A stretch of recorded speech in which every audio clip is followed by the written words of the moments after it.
about this chapter, and then let's like zoom him in big. Okay, perfect. This is dope. All right. So Don's got some issues that he wants to talk about at his institution, and how do we manage it and address it in academic progression. And then Arash and Ahmad hopefully will come back and join the conversation. But I wanted to kind of introduce how Don and I kind of met, as well as kind of began to do work around the school to prison pipeline. And so I think you all know a little bit about the school to prison pipeline and how it's gotten where it is. And I think a lot of the time school to prison pipeline, people think it's a K-12 epidemic and systemic issue, while it's also in higher education, with black males being the highest group of people being pushed out, and they also look at it from a retention perspective. And so we did this chapter, Priya Palmer at CUNY Brooklyn, myself, Don Sawyer, and Mike Camark, who's an organizer and around environmental and food justice. And we did this book for a book that I co-edited around poisoning and imprisoning youth. The food, environmental justice, and dismantling the school to prison pipeline.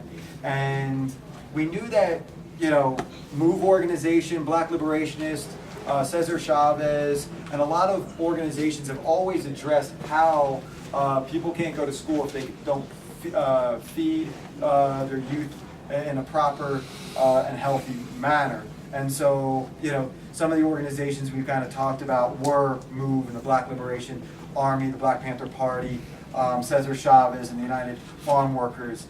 And then we kind of move on, because I want to kind of have a more organic conversation, but I also still don't want to kind of leave out some of, and Don and I haven't seen this chapter for a long time, because we've kind of moved on to a number of other things. But I'll read this chapter to you, this paragraph to you, by this chapter that we did. According to recent reports by the United Nations, 54% of global population lived in urban cities in 2015, and the number is expected to accelerate to 66%, an additional 2.5 billion people by 2050, United Nations, right? While the increase in urban population will be concentrated in less developed regions of the world, such as Asia and Africa, right? Developed countries like the United States will not immune to the environmental challenges, increased urbanization, bringing city plans, continued gentrification, challenges to face urban poor communities of color for the color today, but are also limited, okay? So I'm gonna kind of note a few bullet points, and then I throw this paper aside and have a conversation about what we can do as activists and organizers, right? And then hopefully Arash will get back in the mix, and then Ahmad, probably taking a stretch break. No, he's talking to a few participants. But then he'll be back. He'll come back. Yeah. Okay, cool. So how do we address this overpopulation in cities? Which, if we just talk about overpopulation, which Ehrlich and Ehrlich, the authors of The Population Boom in the 1980s, perpetuated racism on a global scale, because they said, and the CIA, Father Bush, noted that if China wants to control its population, which we didn't even care about China, and we still don't, we care that their economy and their military force could destroy us in a blink of an eye. And so that's why we care about China. And then the CIA, while Reagan was in power, and while, you know, or prior to Reagan getting in power, and George Father Bush, you know, the director of the CIA, said that you can only have one female child, and if you have more than one female child, you'll have an abortion, right? And so there was this underground movement of many children that were women from China being displaced and moved to the United States. And you all might know some. Don and I went to school in Syracuse with many survivors of that systematic violence towards women, and specifically East Asian women and Chinese women, because of the CIA, right? So So then we kind of, when we look at population, I'm always kind of challenging people, don't talk about population, talk about consumption, right? Because if we talk about population, we're kind of falling back into this Urlich kind of problem of, oh, look at India, look at China, look at Africa. Well, first, most of the people in those countries don't live as long as us. And, 100 to 150 people equate to the amount of consumption that one American consumes, and so when we look at that parallel, then we can see that it is completely 100% based on consumption, right? So how much does it take to wash this shirt? How many shirts do I have? Where did I get that, sneaker that was made in a sweatshop in China that was sent to the United States that's sold at Foot Locker, right? So much labor, energy, and time on that shoe that's $55, which really, if we really looked at the economic impact as well as the ecological impact, that shoe would cost $1 million, right? And shipping it, and the labor, et cetera, et cetera. So, but, thank gosh for capitalism and the exploitation, so we don't have to pay $1 million or pay majority of the people that touch that shoe a fair wage or a living wage, right? So, some of the other things systematically, when looking at the school to prison pipeline, people think that it's about schools, like the building of schools, the curriculum, the design of it, the pedagogy, the practice of it, and then they also think that it's about the juvenile detention center, and locking youth up. And it has to do, of course, with, we know, race, class, gender, ability, and that's kind of how I got into the mix. And Arash and Ahmad asked me last night, how did you get involved in the school to prison pipeline? And I think as a feminist, we need to locate ourselves when we do this work, or you will find yourself burnt out, right? So I as a person that's queer, as well as a person with disabilities, move to the school to prison pipeline because I wasn't going to go to college, right? I was, looking at a place of suicide, a place of, institutionalization, and overdosing on medication things. And so, everyone comes at it a different place, but you've got to locate yourself to be genuine, right? And so, so if we move to just as the child grows up with the lead paint, right? That is a problem, right? The air that is polluting them, the toxic waste, sewage treatment plants that are next to them, the food that they have to consume prior to getting on that public bus, right? That has to be taken into consideration. So then when we get into the school, right, there's not urban gardens. There's a woman, a radical black liberation woman in Minneapolis that is against the concept of using urban deserts. Who's ever heard of that concept, right? Or food deserts, right? So she doesn't want to call it that because that term's been co-opted by Whole Foods and Trader Joe's of saying a desert means that there's a lack of something. That's how they define it, right? Well, it's not lacking anything, right? And the answer to Whole Foods and the government and city council is that all we need is a Whole Foods and then they'll get healthy produce. Well, no, that's not the problem, right? The problem is that these individuals in Minneapolis, North Minneapolis, or in Chicago, or in Los Angeles, which have the largest and has the largest urban garden in U.S. history, right? And which was a battle and fought. And what? It's a great documentary too. Yeah. Yeah. What's the documentary called? It's called The Garden, I believe. Yeah. And so a lot of people came together on that, and you got a little block of your own garden and moving it around. And so, no, we need to understand that space has been colonialized and taken away from the group of people. And so a lot of activists and community organizers are actually illegally conducting themselves through civil disobedience, taking over spaces and ripping apart land so they can cultivate organic food again, right? And then in the last 15 years, you can see that there's national protests that Whole Foods comes in, or co-ops or whatever comes into these communities that are predominantly employing white people, right? So they're not owned, managed, or run by people of color in those communities.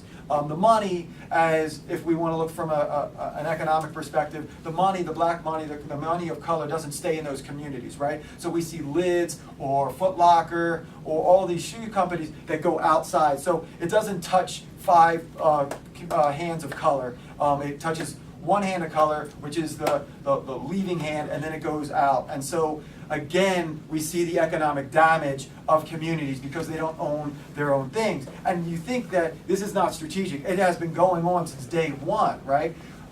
We will provide you a service. We will give you a tie. We'll give you a suit, right?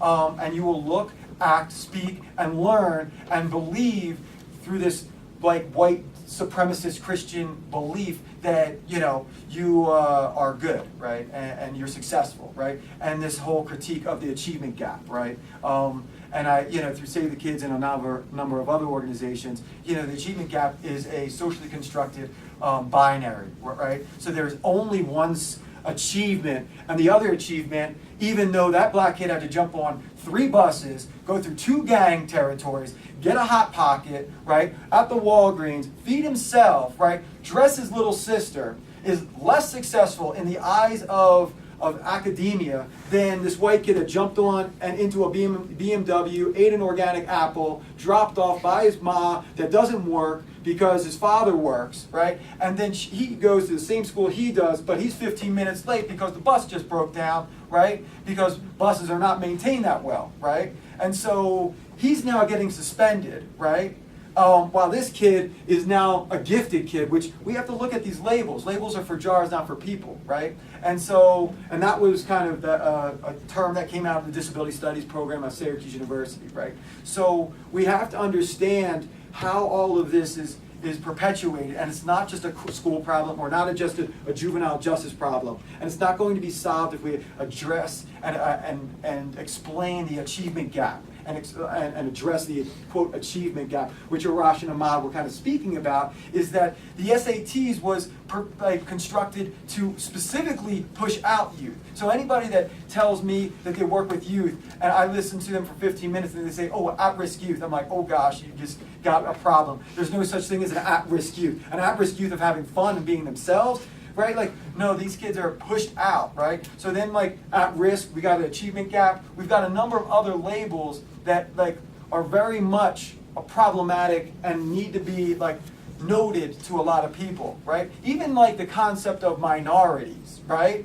Like, if we define the concept of minority and be like, Ahmad, you are a minority, meaning this individual is a less than person. That's what the definition is, right? We're not saying statistically, numerically, like minority. And so we need to understand some of these issues are a lot larger than reform can allow, right? And so David Stovall and Priya wrote an introduction to From Education to Incarceration, Dismantling the School to Prison Pipeline, and we asked for the abolishment of not only special ed, which is the, besides ESL and ELL, are EL and ESL and special ed are the only legal forms of segregation in this country, right? We wouldn't allow in any class for blacks to and people of color to be in the back of the seat, in the back of the classroom. But we do in most of our lecture halls. They have to be in the back because that's where the desk is, that's where the accessibility is, right? And so, we have segregation, institutionalized, structural, segregation when it comes to certain people and the way they think, right? And we reinforce this idea of normalcy, which needs to be protected. I have the book in my backpack, and I have Don's chapter actually denoted. I was citing it for the article that we were cool. So, if you guys want to pass it around, people can look at cool. it. So I'll wrap up, but we need to get out of this idea of achievement gap, youth at risk. There's a whole bunch of other terms that I'll start thinking of when they start taking over. And Don, what, No, you got just, one? No, you get them all. So, there's a few others that are, problematic. That we need to look at the Pearson textbooks. McLaughlin Hill. Yeah, McGraw-Hill just put out the McGraw-Hill textbook in and 2014 that said that Africans came over to the United States to look for jobs, and it was in a blue box. Migrant workers. Yeah, migrant workers. And so that's where Don's work is predominantly in when it comes to looking at how black youth are demonized and stigmatized, and the compromising of the school to prison pipeline from a youth of color, specifically black youth. And I think I've said enough, but we need to understand that the food justice and the environmental justice movement is based in people of color, and that the environmental movement is based in perpetuating white supremacy and colonialism. And that's why the rise of food justice, environmental justice emerged, right? So if you say you're an environmentalist, people like Robert Bullard and David Pello and other people might be scared of you and might like walk away from you, right? And I don't think it's about making white people feel comfortable, right? And I think on the East Coast growing up, and Don growing up on the East Coast, you call people out, right? And that's the only way we're going to create the elimination of all forms of oppression, right? Is calling people out. And sometimes this white fragility, which is this like, and I would say any fragility, be it ableism, transgender, queer, you've got to call your reinforcement of your oppressive, dominating language and actions and thinking out. And that includes myself. And we got to keep on, challenging ourselves. And that's how Paulo Freire was a facilitator, not an educator or a teacher, right?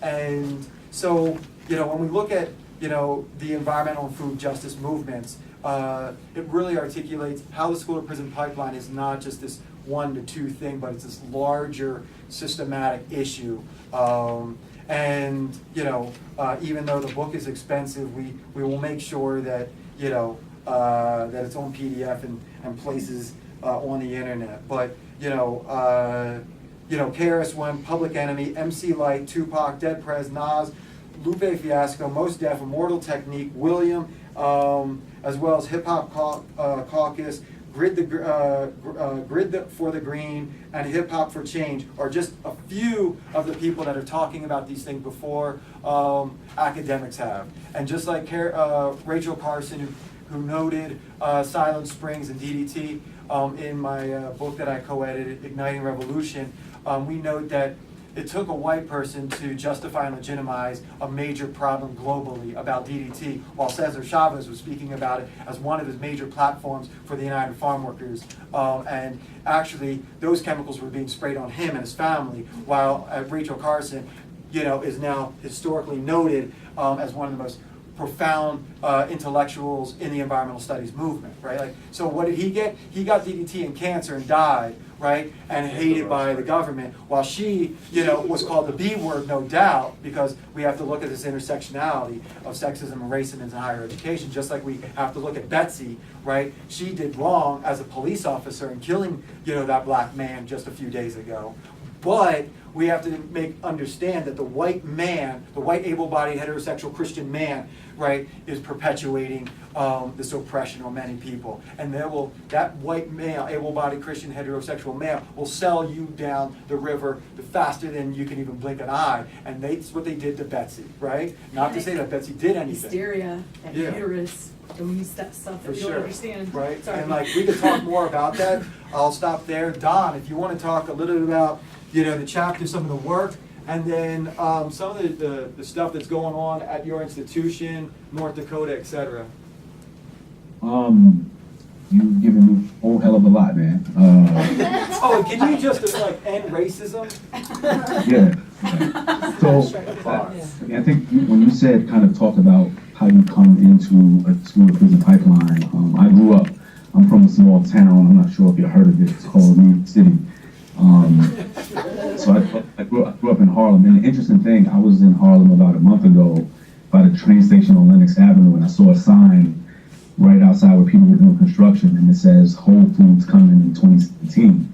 And so that's how you know that gentrification is real for real Holyfield. When you see Whole Foods coming into 125th Street, where we grew up, and at the time it would be called a food desert. One of the interesting things about food, specifically in the area of Harlem where I grew up, 132nd Street, 135th Street and Abraham Lincoln houses was the fact that I didn't have fresh vegetables until I was like 23 years old. Or I didn't know what it was like to bite into corn that came from a farmer's market, boiled for 2 minutes, and hear the crunch, right? We had like the joint in the can and stuff like that. And so my life was changed. Even when I would go to these dinners, after college, and they had different salads, we do iceberg lettuce. And so when they were talking about arugula and stuff like that, what the hell is arugula? We like, that shit looks like a house plant. So we didn't know about that because we didn't have necessarily have access to those foods. And so when I look at the shopping cart that I have now for my family, for my kids, it looks totally different from the shopping cart that I had growing up in Harlem, in New York City. And if you're following what's going on in New York City, a lot of the supermarkets and things like that are being closed down, like in Harlem, where people don't have local spaces where they can go and get fresh produce. And so in comes Whole Foods, and so we'll see, how that works. The other way that I situate myself when doing this work on the school prison pipeline is that, again, I grew up in New York City. My parents made sacrifices for my brother and I to go to this Catholic school that was down the street from our projects. And so this is the height of the crack cocaine epidemic in New York City, right? And so my friends got caught up in it, and so I was looking to do it. And then the people that would be considered thugs in my neighborhood or the drug dealers in my neighborhood were like, nah, Don, you can't do this. This is not for you. You smart, like get out of here. And so I got protected, right? And so yeah, I had mentors and stuff like that, but the streets protected me and allowed me to go on and do the stuff that I'm doing right now. And so that's another reason why I do the work on the school to prison pipeline, because the people that are often dismissed in these neighborhoods were actually the people who interrupted the pipeline for me. So I think it's important for me to give whatever resources I have back to these communities of color, these communities that are oppressed. And then the last one is that my cousin and I, Daniel, he's 3 years older than me, and we're working on this project called Going Upstate. He went upstate to go to prison, and I went upstate to go to college. And so he spent 25 years in prison. And so we're kind of doing this work on what happened in the 25 years of his life while being incarcerated versus what happened in the 25 years of my life being on the outside. Because he was one of the people who protected me from the life that he was living. And so I feel like I'm indebted to him. And so the work that I'm doing here in New Haven and in Hamden, Connecticut, is based on this model that people think Black and Latino students are at risk. And my university did this spread in our alumni magazine that goes out to all of the alumni and different students and their parents. They did this piece of the work that I'm doing called Street Talk, and it says, "Professor uses hip hop to reach at-risk high school students." Right, so everybody is using this term at risk, but all students are at risk for something. But at risk, as you know, is a trigger word to let you know that it's probably poor, people of color. And the interesting thing is that when we talk about at risk and when we talk about troubled youth, you make it seem as if it's of their own doing and there's no actor in there that's doing the oppression or putting them in a space where they would be troubled, or if we want to use at risk, what is going on in the system that allows them to be at risk for being pushed out of school. And so that's where my work is situated, working with what they would consider their most troubled youth. And so the students who have been a part of my program, all who were not supposed to graduate, everyone who stayed with my program has actually graduated. And so my argument was that we can do this with your quote-unquote most troubled youth, and we can use hip-hop education for any youth who's in your school, because if we were seeing success with this population that you've written off. So that's kind of where my work is situated. We're looking to expand it. We're going to be going into some of our youth detention facilities that we have here. And we're also, I'm going down to the middle school to get to that pipeline a whole lot earlier. So I think that's going to be some of the important work. And on the institutional spot, NPR did a story on the project that I'm working on. And so the dean of my college, his wife was in the car while that was on, and she asked him, like, "Are you working with Don?" And he was like, "No." And she was like, "Why not?" And so, because he got in trouble with his wife, now I have money, a budget to do stuff, to buy equipment and to do stuff with youth in New Haven, Hamden, and I got approval to submit a space request to use some vacant property that that we have at the institution to develop a hip hop institute that's going to be reaching out to youth. And so all of that, just comes from pushing, and part of it because my dean got in trouble by his wife. So I'll take it how I can get it. And so we're going to use that to make sure that the university is putting its resources where its mouth is, because I think education should not be a privilege, but I think education is a public good, that we should use the institution to impact the communities that we are in, and that's kind of how I got my work. I don't like just talking and blabbing, especially if I'm not there to kind of gauge the crowd, and I like to respond to questions if there are questions about the work that we're doing or anything like that, rather than me just blabbing. Don, he just stepped out the room, so Ahmad and I are here to help facilitate. Okay. I actually have a question. If you could speak a little bit about, I think a lot of our institutions, first of all, I want to commend you for the work you're doing. We definitely need to link. You and I have built some of the work we're doing at USF with our middle schools. I'd love to pick your brain and share. But I'm co-authoring a piece with Bettina right now on Black Joy and its role in as a tool for decolonization, because I think a lot of our colleagues take for granted the level of trauma just to remain silent and keep pushing, and it's even diagnosed as grit and some of these deficit terms around persistence, and we take for granted the ecological grit that it takes just to get to school that Anthony said sort of as a precursor to your talk. So can you talk about just taking grit a step further and talking about Black joy and just joy among students of color from historically dehumanized populations and how that plays a role in dismantling school to prison? I think part of it is, one, I think meeting students where they are. And when you talk about this whole idea of what they have to go through to get there, these students had to be to school at 7:30, between 7:30 and 8 in the morning, to be to school. And so these students, some of them, their parents were already out of the house. Some of them were walking through neighborhoods where their boys and stuff were still on the block, but they still showed up to school. And so if they're showing up to school, we have a duty to work with those students that went through all of that shit to still come to school, right? And so this whole idea of Black joy, I'll reflect on the first day of the program where I got into the school and the principal apologized and was like, look, I don't know if anyone's going to be here. It's 9 o'clock on a Thursday morning, so I just want to apologize. And so we go into the room. All students were there waiting for us to get there, right?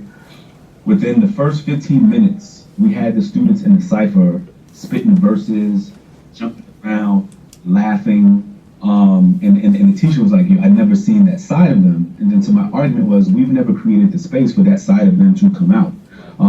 A lot of times when we talk about these quote-unquote troubled youth or at-risk youth or urban youth, we assume that there's no joy that exists in their life, because the way that we use the statistics, it paints this grim picture of what their lives are. And then when we get in the room and ask them to write, these people are writing about hopes, they're writing about dreams, they're writing about love, all of these things that we would consider are things that are related to joy, but we act as if there's no joy that exists in their lives. And so I think we need to tap into that and allow them to feel that joy in that space, because when they talk about in hip hop, don't push me, because I'm close to the edge and trying not to lose my head, that's real for these students, right? For them to be able to live and exist in these spaces, in these violent spaces, and I call schools violent spaces, not because of fights, but because they're mentally and their souls are assaulted on a daily basis, right? When you have to come in and justify the way that you speak, the way that you dress, the way that you look, the way that you walk, they're constantly being bombarded with these assaults. And so that's what I mean by school as a violent space for them. And they use this joy, and the joy comes in this classroom space through hip hop and being valued as a human in this space. That joy is the thing that shields them from the things that would destroy most of us, right? If we were assaulted like that every day of our lives, we wouldn't necessarily be able to function, but they have something that allows them to function. And people talking about grit, you don't have to teach these students grit. They're walking examples of grit in survival mode, where a lot of us would crumble and fall apart. And so I do think that we need to focus on Black joy. And so as soon as y'all come out with that piece, you and Dr. Love, I'm gonna print out 2 copies, one to frame and one to read, man. So I'm looking forward. said the kennel. You rubber, I'm glue. Questions for Dr. Sawyer or Dr. Washington? Hey Don, this is Ahmad. What's going on? Yo, peace, bro. Could you talk about the Blackface incident? I know that Anthony mentioned that you would sort of like unpack it and how it sort of unfolded on campus. Yeah, so the blackface incident was tied to a whole bunch of different things, right? And so we had a student who had a picture of her sent out Snapchat, and so she was using this charcoal exfoliating cream. I don't really know what it is because I don't put a mask on, but it's this charcoal exfoliating cream that she had on her face, and there was a group of them in the room, you know, getting ready for bed or whatever, laughing and joking around. These are like first year students. So I guess one of her friends in the midst of it took a picture of her, and she didn't think anything of it. And so someone took that picture, put the caption "Black Lives Matter" and sent it out on Snapchat. And so it started to go around campus. And so the context of that is that we are starting the Black Lives Initiative on our campus, where we are looking at and examining the Black Lives Matter movement. And so there was a vigil that was going to be planned. And so we were like, let's hold up on the vigil, do some educating first so we can lay the groundwork on campus. But someone had sent out the flyer already, and so people started to hear about it. You know, the president started getting calls and different things like that. And so students started to hear about there's going to be a vigil about Black Lives Matter. And anytime you hear Black Lives Matter, you're either going to have people who support it or people who are against it. And a lot of times people who are against it don't even know what it stands for. And so we think that came out of, well, I'm not going to say we, I think that the posting came out of students starting to see about this Black Lives Matter movement on campus. And so then that happened. And so the institution is not necessarily ready to deal with it because we've been kind of shielded from what has happened at other places across the campus with student protests.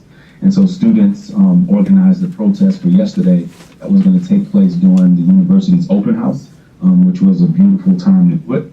And so there's been protests on campus. They've been meeting with the provost, the vice president of student affairs. They've been bringing some of us faculty in, but we were like, we've been telling you this the whole time, and the more and more you sweep under the carpet, it's just going to create a bump that you're going to trip over later. And so that's where we are. One of the students who was involved with the posting is no longer at the institution. We're not being told if she was expelled or anything like that. I don't think she was expelled. I think she probably chose to leave because the judicial process wouldn't have had time to take place in like a day.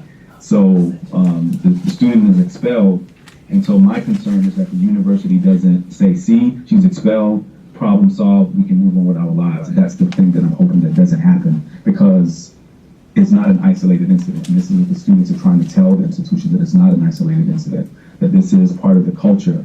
And with using Yik Yak, I'm not sure if you're familiar with Yik Yak, people can post anonymous things on there. It's like a Twitter, and so students see the things that people are saying on that campus. And the reason why we wanted the university to be ready was because after we did a Mike Brown protest, I was out there with my kids, students, the multicultural group of people. The next day, I got a death threat. Like a letter was found on campus, and so I had to have like an armed plainclothes officer in my classes for the rest of the semester. They had like an armed guard walking the hallways with where my classes were, and so they think that we're making this stuff up, right? And this shit is real, and so deal with it and stop sweeping it under the carpet and let's get moving. I have a question. So how you are able to work with the university, it sounds like, what do you do when you have not just people but institutions that are resistant to even hearing what you're saying?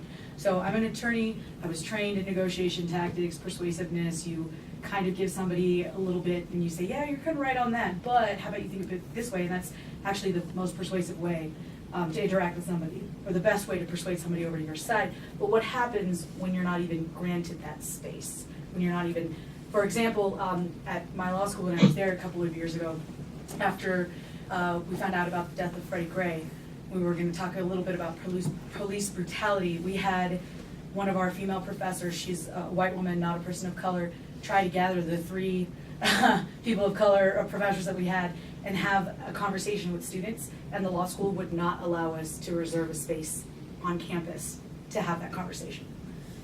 So what do you, what sorts of tips do you recommend as far as creating that space for yourself when you're trying to have it at these institutions that won't let you? I think part of it, and I don't want to get you in trouble at your institution, but we believe in taking space. Because sometimes you have to ask for forgiveness instead of asking for permission. And so if they don't let reserve space, and there's a whole lot of other space like hallways in front of the administrator's office, when you gather students. One of the things that we talk about, people, I had a chance to sit in on a workshop one time with Angela Davis, and she talked about building community. And because institutions can't fire community. And so getting like-minded people to kind of come together, and you have to take space. There's always, I don't know how it is at your institution, but classrooms that are open, that people can go into, or like I said, like using hallways and different things like that to kind of demand space and to let people know that you're there, right? That's what people want to know. Like we want to know that we're seen, we want to know that we're heard, we want to know that we matter. And so for students at my institution and other institutions across the country, they take space, or they take their own space to the point where the administration has to notice them. The other thing that I do, I've been fortunate, like when public relations came to me and was like, yeah, we want to talk about the work that you're doing. I understand the critical race theory when we talk about interest convergence. And so I know what I want to do, and I know what's going to benefit them. They want the news and stuff. I don't need the news. I need the resources. And so if you being able to talk about the work that I'm doing makes you feel good inside, and it's going to release some funds that I can use for the youth that I'm working with, you can tell these stories all you want. I don't need to be in it. It doesn't matter. So I know how interest convergence works. So I have my interest, you have yours, okay? We're going to converge. I'm going to get these resources and make sure that they're channeled to the populations of people who I think that's important for them to do. That was my wife walking by. And so that's what it is. So I think it's important about taking space, but then it's also important for us to be kind of strategic in how we get these resources to fund the things that we believe that matter in our university spaces. I got a question. At what point will you consider yourself to have succeeded in your efforts? Is there a point? I don't think, and I don't mean to sound pessimistic, but I don't want to. Okay, that was my daughter walking by. I don't want to sound pessimistic, but I think when we no longer have to have these conversations, and that's with the success in one instance, but on the more positive note, I think that the more in which I work with students, and when students start to see the systems working, where it's not me talking to them about the systems, but them realizing the systems, and them understanding what the problems are, and them coming up with their own solutions to address the issues that they're facing in their own lives, because I think they have the ability to sophisticatedly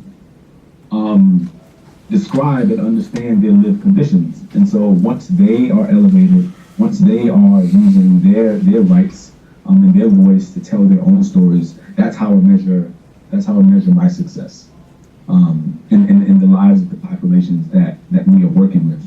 I like to consider myself an applied sociologist, right? Because one of the ways in which sociologists get critiqued is that we'll go into a situation, we'll research it, we tell you that it's messed up, and then we're like, peace, I'm on to the next subject, right? But an applied sociologist works with the people. So if I find through statistical analysis or qualitative research, we find these issues, we work with the people who are on the ground in those institutions to find sociologically driven social change, right? And so we work to impact the places in which we find these issues, right? And so that's how success for me comes, where I'm partnering with local communities, they're saying what they need, we come to understand, we do this research, we work to alleviate the issues that came to bear during this research process. And those are the ways in which I think, as an applied sociologist, we measure success. Well, thank you so much, Don, Ahmad, Arash, everybody here. We do have to wrap up. To put that theory into practice, we're going to be doing a prison letter writing in the other room. So hopefully, you heard what they were saying, and put your pen to paper and write to these incarcerated people. And you'll be writing to youth, and they've got some addresses, how to write them, and all that stuff. That being said, the National Week Against Pushout is coming up October, and then they'll be doing some stuff about that. And if you guys ever want to write to some of my students at San Quentin, if you look up the Prison University Project, where I work, you can look that up as well, and there's addresses for you to send letters there. Don's on Facebook, Ahmad's on Facebook, Arash is on Facebook. It's a great, way to connect, Don't be intimidated. Awesome. Well, thanks so much, everybody. Give a round of applause.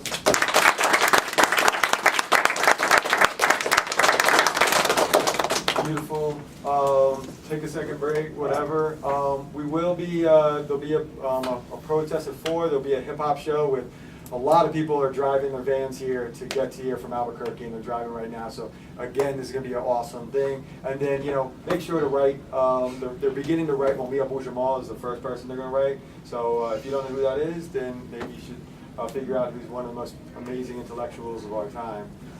So again, thanks, Arash, Ahmad. Don, do you want to add 1 second of a comment? Anything? Anybody? Nah, just peace. I think it's important that we keep doing the work. Arash, we have to meet in person. Ahmad, we met in person once. Good to see you, Anthony. Keep pushing, keep doing that work. I'm about to text you, bro. See all of you out there interested in this, man. Peace. Don, I'm about to text you some info. Okay? All right. All right, cool. Peace out, everybody. Bye-bye. Thank you.